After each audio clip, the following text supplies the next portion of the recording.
All right, so when I was in 7th grade, I started working out seriously with my friend and I.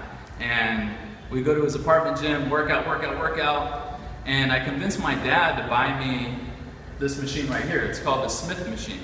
And the reason why I wanted him to buy me one of these is so that I can work out by myself without the use of a spotter.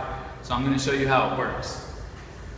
So this is just like a normal barbell, and it has these hooks on the side. So that way, when you're going through a set, you get tired, you can't lift it, no one's here, you can just hook it like this. That way the bar doesn't come down on you. So I convinced my dad to buy me one of these. We put it right in the living room, and I used it every day. So a few months later, I met up with my friend, and he was using a free weight bench. And that just means that it doesn't have these hooks. He actually had to control the bar. And I did a set of bench press, and to my surprise, my left arm had gotten so much stronger than my right. And I couldn't even control the bar. Now the reason why this happened is because I was using the Smith machine exclusively. I wasn't using any free weights. Now what happens when you use something like this is you could be pressing more or less with one arm or the other, and you don't know because it's on a guided track. So I'm only going to press with my right arm. See how it goes up no matter what? So as I was going through my sets at my house, I was pressing more with my left arm and I didn't know it.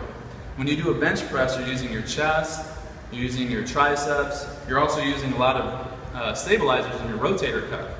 So I wasn't strengthening those little muscles. So when I went to do the bench press with them, I couldn't even control that bar. It was all over the place, they had to guide it.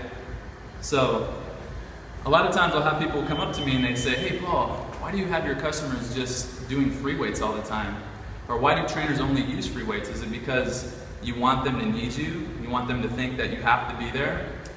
And I can see that point of view, but for the mass majority of us, what we're trying to do is a lot of times we're correcting muscle imbalances, and we want to make sure that we strengthen all the muscles, not just the prime mover, which is the major muscle that's doing the work.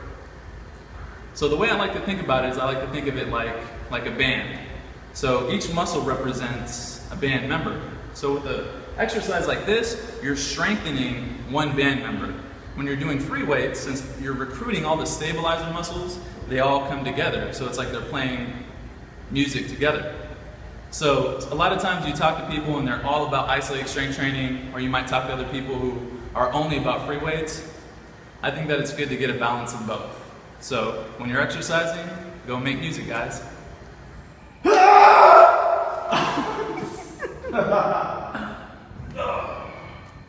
What people don't understand is there's method to the madness. People think we're trying to scam them, keeping them ignorant. We're just looking out for their best interest. Gotta work those stabilizers.